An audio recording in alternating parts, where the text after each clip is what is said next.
Imagine that you want to type something in and then you realize that you had caps lock on because you started typing in caps lock. Kinda annoying, and to check for that you would maybe look at your keyboard. If you're a touch typist, that's pretty annoying to do because you're used to looking at your screen when you type things, and having to check it like that, This is why I used to have a toggle info, which is essentially the same as this thing, but just here on the right and middle. But still, even though it showed me what mode I'm in once I switch, that means to know what mode I'm in, I need to switch that mode. And if I actually wanted to be in that mode, I need to switch it twice, which is pretty damn annoying. In reality, I would much rather just know always what mode I'm in, caps lock or not caps lock. Another example, maybe a language layout. If you use more than one, it would be useful to know what language you're on, right? Or something that I did recently, Vim mode. I have a video on that and I will link it in the description, but essentially it's also a modal thing that changes what my keys do.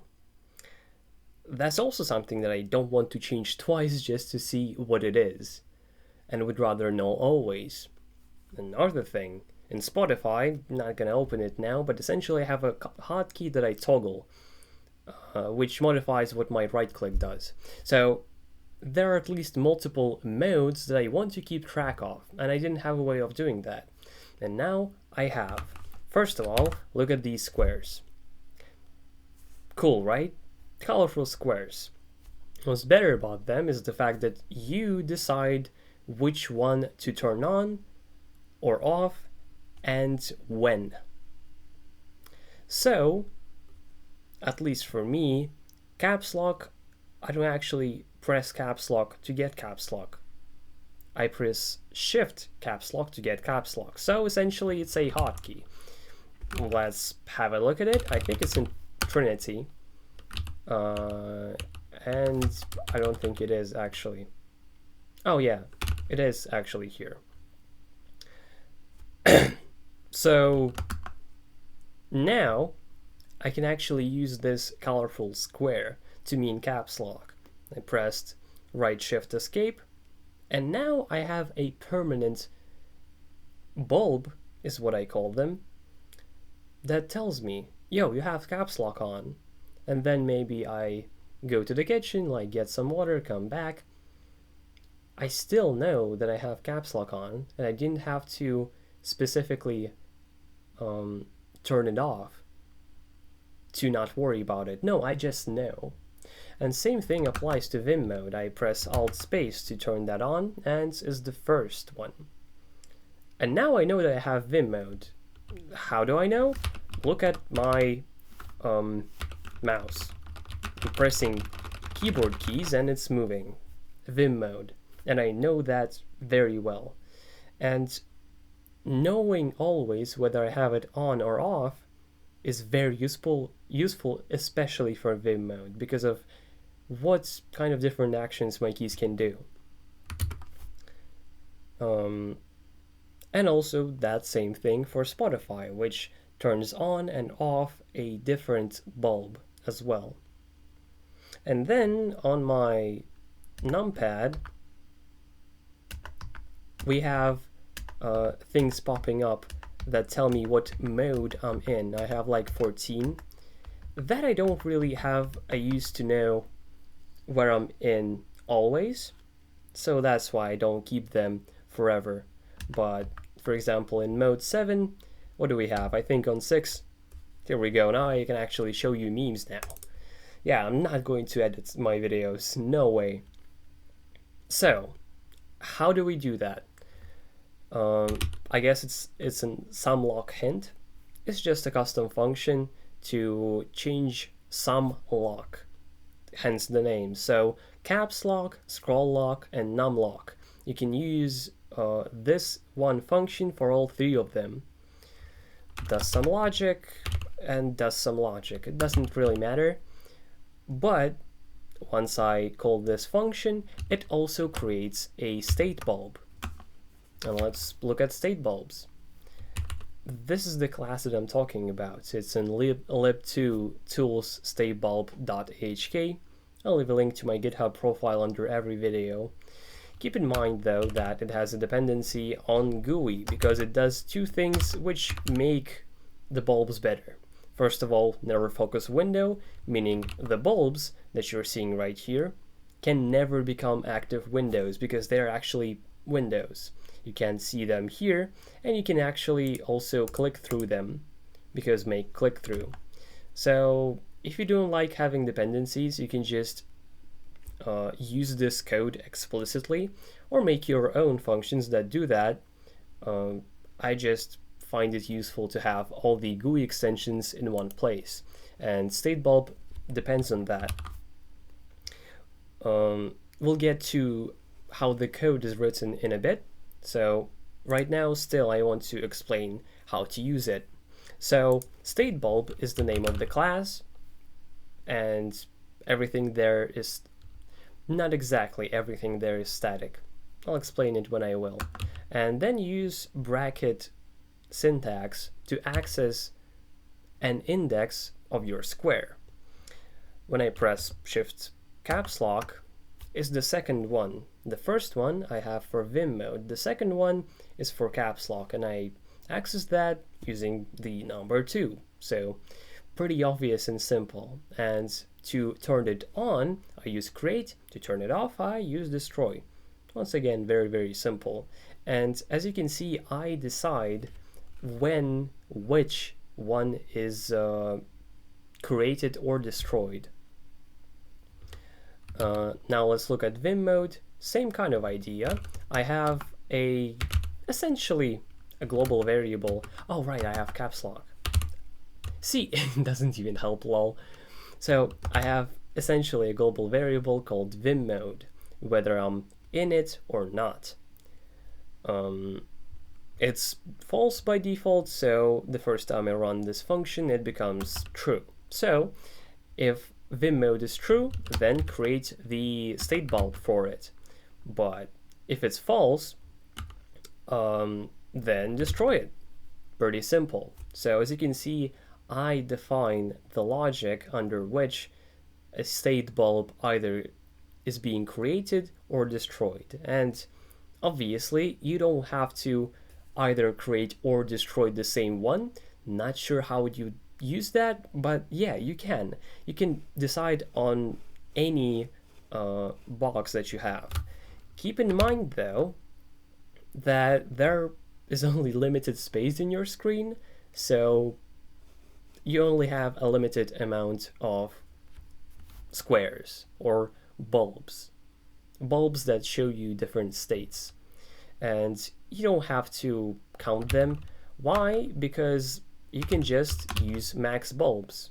So let's comment this out and just show what's the number of max bulbs, so we don't have to count them ourselves. So StateBulb max bulbs, and when we run the script, 30. For me personally, it's 30.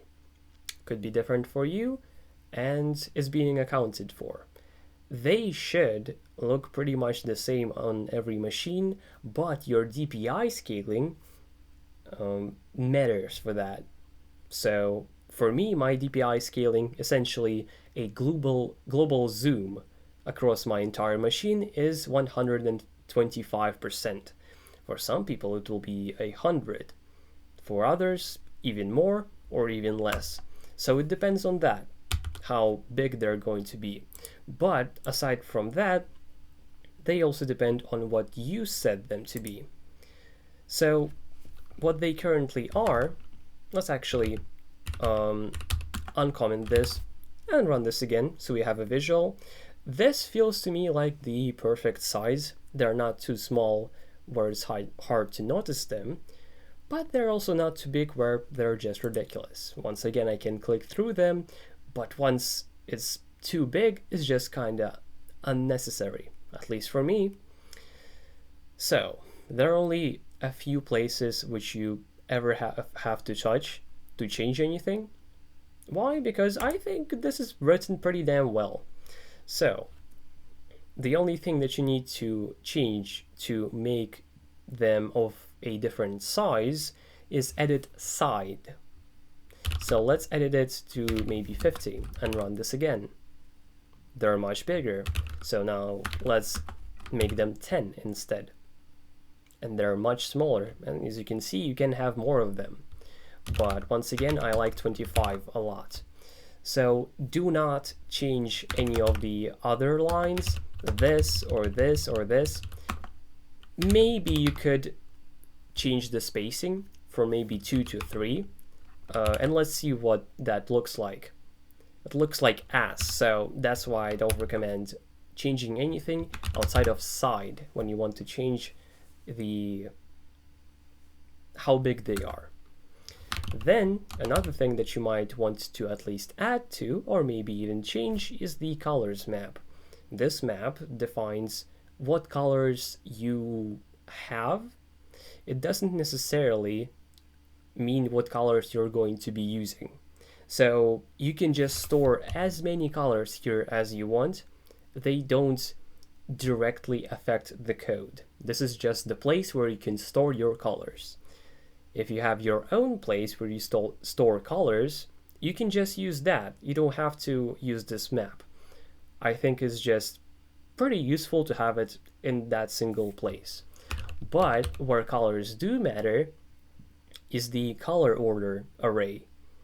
So let's look at the squares once again, and you can see that there is a certain order. First, magenta, red, yellow, green, cyan, blue, and magenta again, and so on and so on. So there's a certain order of colors here, and I actually just defined them in color order. It's exactly as I said just now, all the colors that I mentioned. So I could, if I wanted to, change them to be something else. I pressed the wrong hotkey. This, and now they're reversed. I don't like it, but you could do that. So you define which color goes after which. And I only have 6 here because I only have 6 colors, and I didn't really care to have more because I kind of want to have contrast. But it's completely up to you. Maybe you could have 2 yellows in a row, or maybe one after another. See, 2 yellows, and now it's 7 instead of 7 instead of 6. So maybe yellow, green, yellow. See, very, very easy.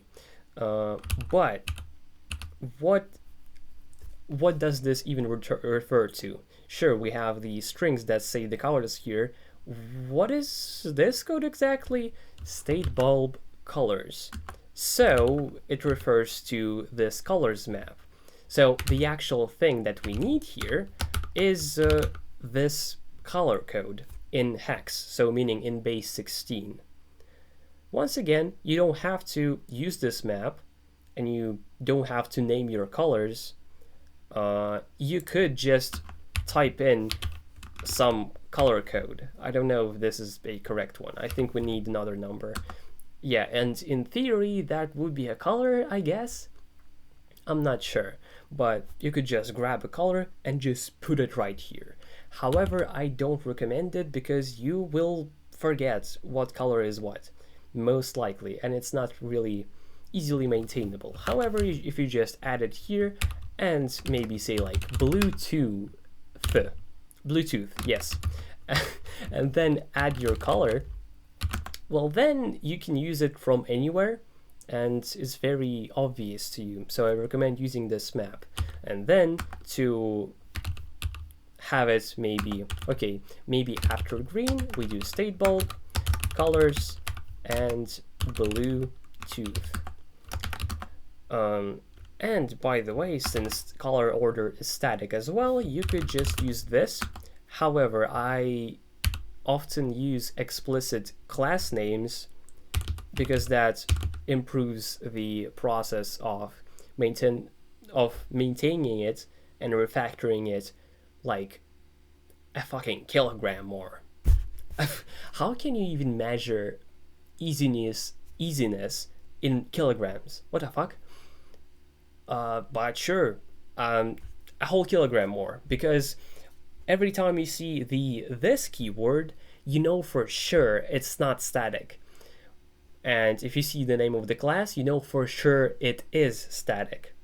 And in a class which has both, trust me, here it is, it makes sense for me at least to explicitly state the class name.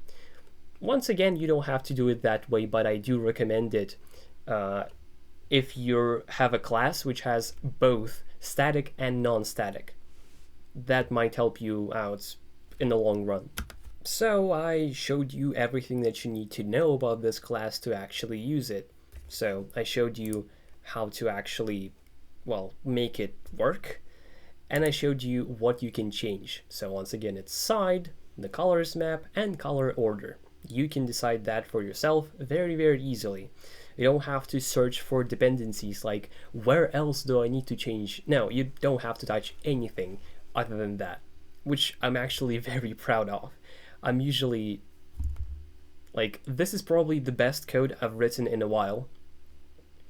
And you wouldn't say so because there are no comments, but honestly, I am so tired of writing comments. They make it more difficult for me to work with the code. I'm not joking. But I do know that makes it more difficult for other people to work with the code. Yeah, but oh well. So I'm not going to go over the code itself. If you're interested, you can look into it a bit more, because I think it's pretty readable as is. And I've explained the concepts that I'm using here in multiple other of my videos. You can check out my classes playlist, where I make a bunch of stuff like this and use all the stuff that I use in this class. So it's not necessarily new. There are, though, a couple of things that I haven't been using. First of all, static item. Remember this, the fact that this is just the name of the class, and then we use it with square brackets. This is item. Usually this would be bulbs. Yeah, bulbs. That's how you would usually use it, but I made syntax sugar essentially to make it easier for you, so you can just refer to the class. So item essentially means that syntax. Let's close Vim mode so it doesn't annoy us. Yeah, so when you access stuff with square brackets, square brackets, this method is being called actually. It's static because we refer to the name of the class instead of its instance. And one thing that you have to know is that you're not really supposed to make an instance of this class yourself, because that's being handled for you automatically. All the squares are being generated automatically. It's only your job to turn them on or off whenever you want. So that's one thing that I haven't used before, ever, pretty much. And let's look at another thing. Static things are interesting. Let's look at lol. Let's look at, first of all, positions and also Y position.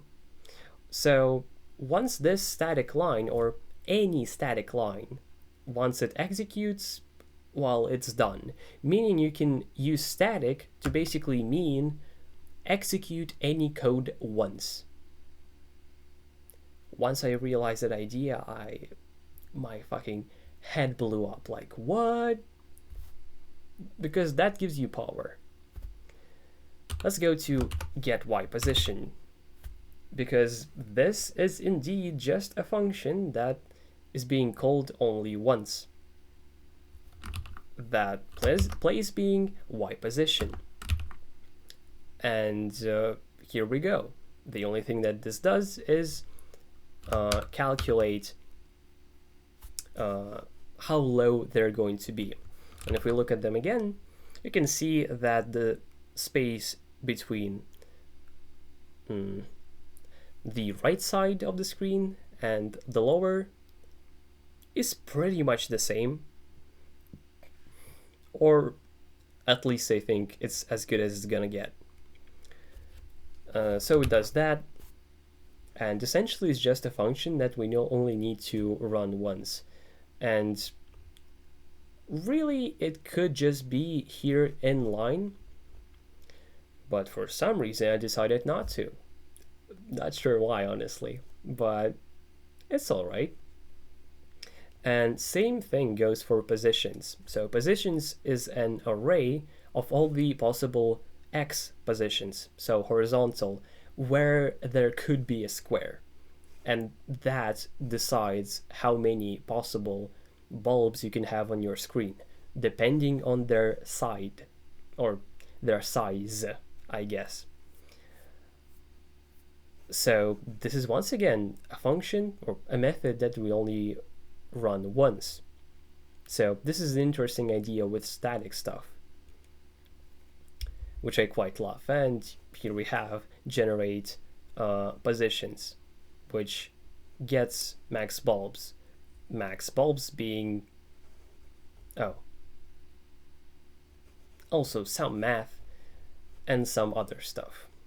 One thing I can say after doing this project is that I've gotten way better at programming overall and way better at making GUIs, because before then this would be a fucking it would be so difficult to do, but my experience has helped me a lot. And you know who also helped me a lot? Misha from the Discord, the AutoHotkey Discord. After I've made this class, he actually gave me the knowledge that you can use screen DPI. What I used to do is have a screen width and then divided by my actual screen width, giving me a consistent unit. But turns out screen DPI is even better. What is screen DPI? It's essentially the amount of stuff on a single inch of your screen. By default, it's 96, but once again, it's for me, it's 25% more. So even if you do have a 100% scaling, you won't have humongous squares. They will actually depend on your scaling. And I'm actually surprised that I haven't actually shown you what I'm talking about. Let's go to settings, and it should be wait, screen. I remember actually googling it. Screen, yes, resolution of the display. See this? For me, it's 125 because I use a laptop, but maybe you have a huge ass screen and you can afford using 100. Well, my script will reflect that, which is incredible, right? Like, that's so cool. Oh, by the way, lol, I downloaded some memes. Like, when I'm on, yeah, I have this, which I fucking love. Yeah, I also have this. I have this. Oh, I love this one. Yeah, now I just can press my numlock keys to show you memes. I refuse to do editing, like, I swear. At least for now.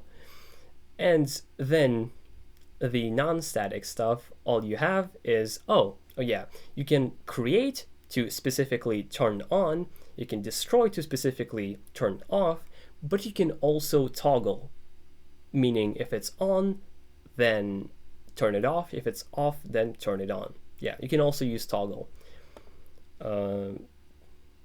which is pretty nice. And you don't have to worry about checking if it already exists. You can call create 10 fucking times and it will only do its thing once. Because once it creates the bulb once, it will know that the GUI exists, because that is being set here. And if the GUI exists, it will do nothing. So you don't have to worry about creating the GUI twice or destroying it twice, because that's also the case here, which is, I think, a very nice usability thing. And that's pretty much it on the code. One other thing that I recommend you do is create your own error objects when you want to throw errors in case of something.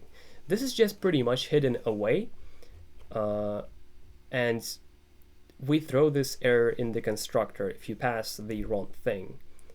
You don't have to really worry about the constructor because you're not really supposed to make your own instance.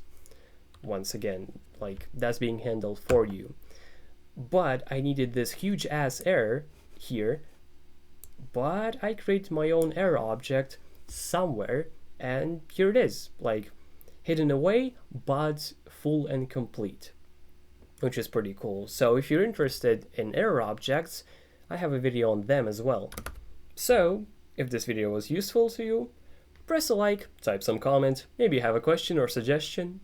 Definitely subscribe so you don't miss my content, but most importantly, stay fresh, cheese bags. I'll see you in my next video. Bye bye!